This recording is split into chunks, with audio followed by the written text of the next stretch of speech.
दोस्तों उस रात हमारी गाड़ी अगरतला हाईवे पर अचानक ही बंद पड़ गई थी और हम चारों दोस्त अगरतला के हाईवे पर फंस गए। फिर जब मदद के लिए आसपास देखा तो हमने पाया कि दूर दूर तक किसी तरह की कोई हलचल नहीं है। बीच बीच में इक्का दुक्का गाड़ी गुजरती थी पर उनसे कोई मदद नहीं मिली। देखते ही देखते 11 से 12 और 12 से 1 बज गया और 2 घंटे बर्बाद करने के बाद कौशल ने कहा, यहाँ बैठे रहने से कुछ नहीं होगा, चलो आगे चलकर देखते हैं, शायद कोई मदद मिल जाए। कौशल की बात तो सही थी पर रात के अंधेरे में गुजरते सन्नाटे ने हमारी हिम्मत तोड़ दी थी और यही कारण था कि हम पिछले 2 घंटे से मदद की उम्मीद में वहां से हिले ही नहीं। फिर ना चाहते हुए भी मैंने कौशल से कहा, चल फिर चलते हैं।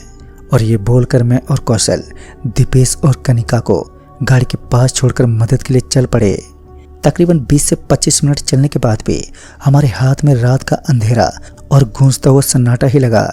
मैंने कौशल से कहा भी, भाई लगता नहीं यहाँ दूर दूर तक कोई मदद मिलेगी, चल वापस लौट कर चलते हैं। मैंने अभी इतना कहा ही था कि कौशल ने कहा, भाई वहाँ वो भीड़ कैसी है। फिर जब मैंने उस तरफ देखा तो मैंने पाया कि बहुत से लोग एक कतार में खड़े हैं। पहले तो समझ में नहीं आया कि वो किस चीज़ की कतार है, पर जब मैं कौशल के साथ उन लोगों के पास पहुंचा तो मैंने पाया कि वो सारे एक शरबत वाले की रेहड़ी के आगे कतार लगाए खड़े हैं। तभी कौशल उस रेहड़ी वाले के पास जाते बोला, अरे वो भाई साहब पीछे हमारी गाड़ी खराब हो गई है, यहाँ कोई आसपास में मैकेनिक मिल जाएगा। पर उस रेहड़ी वाले ने कौशल को कोई जवाब नहीं दिया। तभी कौशल को लगा कि शायद उसने उसकी बात पर ध्यान ही नहीं दिया, इसलिए कौशल ने उससे दोबारा पूछा, पर इस बार भी उस रेहड़ी वाले ने कोई जवाब ही नहीं दिया। इसी बीच मैंने गौर किया कि कतार यानी लाइन में लगे लोग कुछ अजीब से हैं, सभी के सिर नीचे की तरफ झुके हुए हैं। मैं अभी लाइन में खड़े लोगों को ही देख रहा था कि तभी कौशल ने कहा, यार ये शरबत वाला तो कुछ बताने को तैयार ही नहीं लगता है पहले शरबत पीना होगा तभी ये कुछ बताएगा। और ये बोलकर कौशल भी उस कतार में जाकर खड़ा हो गया।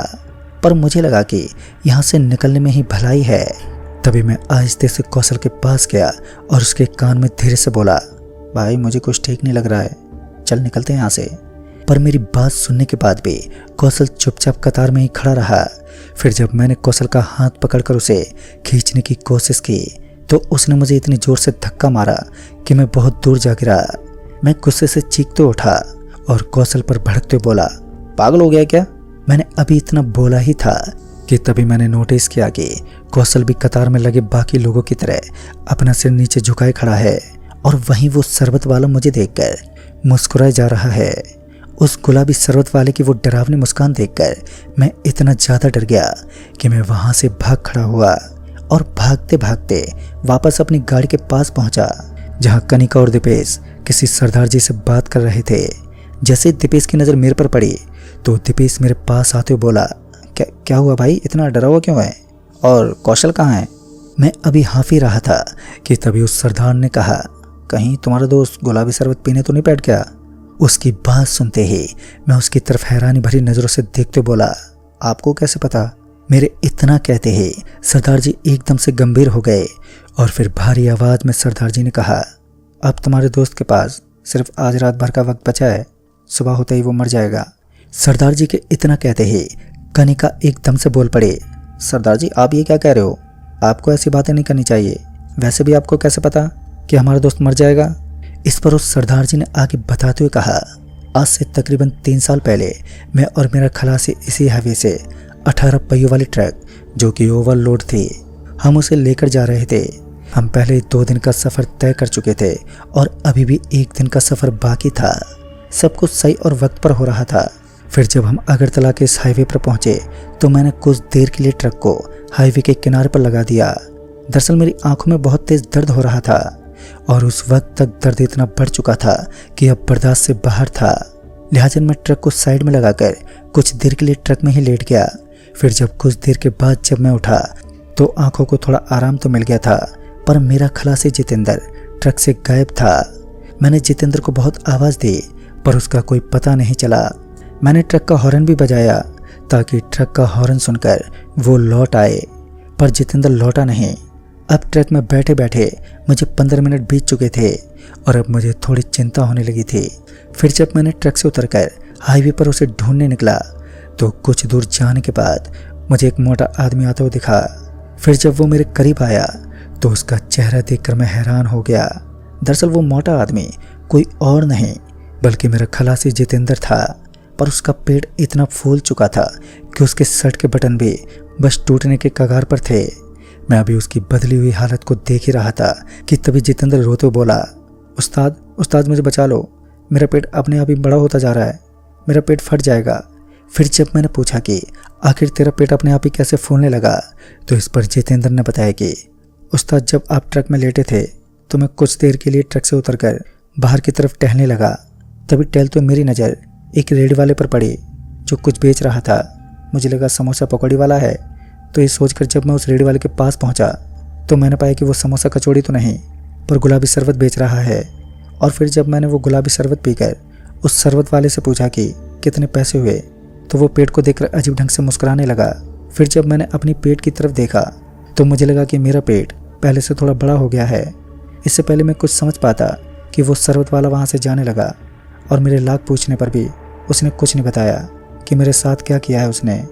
जितेंद्र की बात सुनकर मुझे भी समझ में नहीं आ रहा था कि इस मुसीबत से कैसे निकले।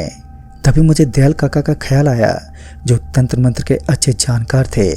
मैंने फौरन ही उनको फ़ोन लगाया और जितेंद्र के साथ घटी सारी बातें बता दी। सारी बात सुनने के बाद दयाल काका ने पूछा, आसपास में तुम्हें कोई चलता हुआ लाल तारा दिखाई दे रहा है? फिर जब दयाल काका के कहने पर जब मैंने ऊपर आसमान की तरफ देखा तो मुझे एक लाल तारा दिखा जो ठीक जितेंद्र के सिर के सीध में था। मेरे हाँ कहते ही दयाल काका ने जितेंद्र से बात कराने को कहा। फिर जब जितेंद्र ने काका से बात की तो उसका चेहरा एकदम से उतर गया। उसने फ़ोन मुझे थमाते हुए कहा, उस्ताद तुम जाओ और मेरे पीछे मत आना। ये बोलकर जितेंद्र रोता हुआ वहाँ से भागने लगा। मैंने उसे बहुत आवाज़ दी और रोकने की कोशिश भी की पर वो नहीं रुका। इस बीच जब मैंने फिर से आसमान की तरफ देखा तो मैंने पाया कि वो लाल तारा जितेंद्र के साथ साथ जा रहा था। मैंने दयाल काका को दोबारा फ़ोन लगाया ये जानने के लिए कि आखिर उन्होंने जितेंद्र को क्या बताया, पर जब काका से बात हुई तो उन्होंने मुझे इतना बताया कि तुम चुपचाप वहाँ से निकल जाओ और बीच में कहीं रुकना नहीं। फिर उस रोज़ के बाद से जितेंद्र कभी भी घर नहीं लौटा। अभी सरदार जी अपने खलासी की ये सब बातें बता ही रहे थे कि तभी पीछे से हमें कौशल की चीखने की आवाज़ सुनाई पड़ी। फिर जब हमने पीछे पलटकर देखा तो हम सब की आंखें फटी की फटी रह गईं।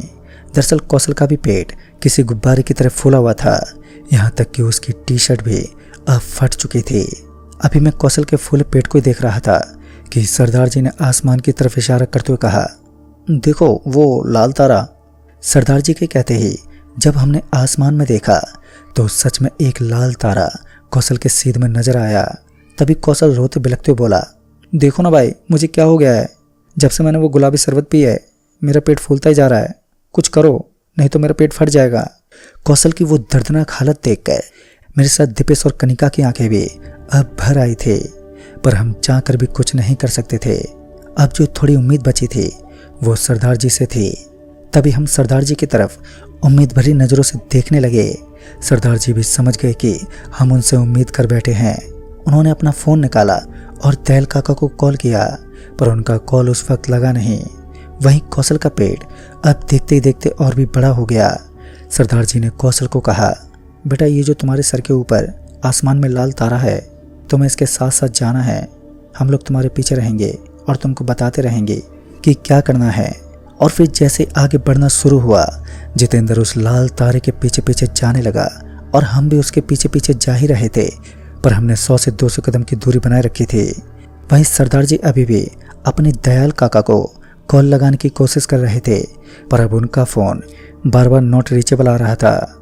फिर तकरीबन आधे घंटे से ऊपर बीत जाने के बाद अब कौशल का पेट इतना ज़्यादा बड़ा हो गया था कि उससे अब चला भी नहीं जा रहा था। और आखिरकार कौशल ने दर्द के आगे घुटने टेक दिए और वो वहीं हाईवे पर लेट गया। फिर हम भी कुछ दूरी पर खड़े हो गए। हमारा दोस्त दर्द से छटपटाया जा रहा था, पर हम सारे ही लाचार और बेबस थे। तभी सरदार जी का कॉल लग गया और उनकी दयाल काका से बात हो गई। सरदार जी ने फ़ोन रखते हुए चिल्लाते हुए हमें कौशल को छोड़कर भागने को कहा, पर हम ऐसा कैसे कर सकते थे। पर जब सरदार जी ने आगे कहा कि अभी वो लाल तारा नीचे गिरने वाला है और उसके गिरते ही कौशल को इस दर्द से मुक्ति मिल जाएगी, लेकिन हम में से कोई भी यहाँ पर रहा तो 300 सालों तक एक फूले हुए पेड़ के साथ हमें जीना होगा। अब हम सब ने इतना कुछ देख लिया था कि सरदार जी की बात मानने के अलावा हमारे पास कोई दूसरा चारा भी नहीं था। सरदार जी के वहाँ से भागते ही हम भी कौशल को वहीं अकेला छोड़कर वहाँ से भागने लगे। हमें वहाँ से भागता देख कौशल भी समझ चुका था कि अब कोई उम्मीद नहीं बची है। भागते हम सारे ही रो रहे थे। वो पल हमारी जिंदगी का सबसे बुरा पल था। हमें इतनी हिम्मत भी नहीं थी कि हम पीछे पलट कर देख लें। भागते जब हम सरदार जी के ट्रक के पास पहुंचे तो सरदार जी ने हमें ट्रक में बैठने को कहा। फिर हमारे बैठते ही सरदार जी ने ट्रक फुल स्पीड में वहां से भगाई। अभी हम 5 से 7 किलोमीटर आए ही थे कि तभी अचानक से पूरा आसमान एकदम से लाल हो गया। आसमान के लाल होते ही हमारे शरीर में एक अजीब सी कंपन महसूस हुई। हम सारे ट्रक में चुपचाप बैठे रहे और फिर कुछ घंटों के बाद सुबह भी हो गई। हम भी अब अगरतला के उस हाईवे से काफ़ी दूर आ चुके थे और सरदार जी की मदद के चलते हम तो बच गए, पर अपना एक दोस्त खो बैठे। फिर इस हादसे के तकरीबन 3 महीने बाद कनिका को उस गुलाबी शरबत वाले के बारे में थोड़ी जानकारी हाथ लगी। तभी कनिका ने बताया कि बहुत पहले एक अज्ञात आदिवासियों का समूह हुआ करता था जो एक दूसरे दुनिया के भगवान को मानते थे, जिसे वो अवोरा कहते थे, जो आसमान से आते थे। उस आदिवासी समूह का मुखिया एक मुख्य जरिया था उस दूसरी दुनिया के भगवान से संपर्क बनाए रखने के लिए।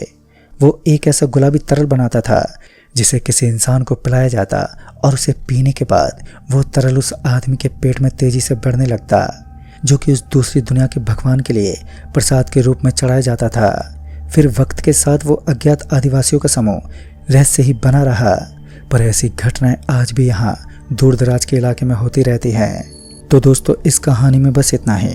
तब तक के लिए बाय एंड टेक केयर।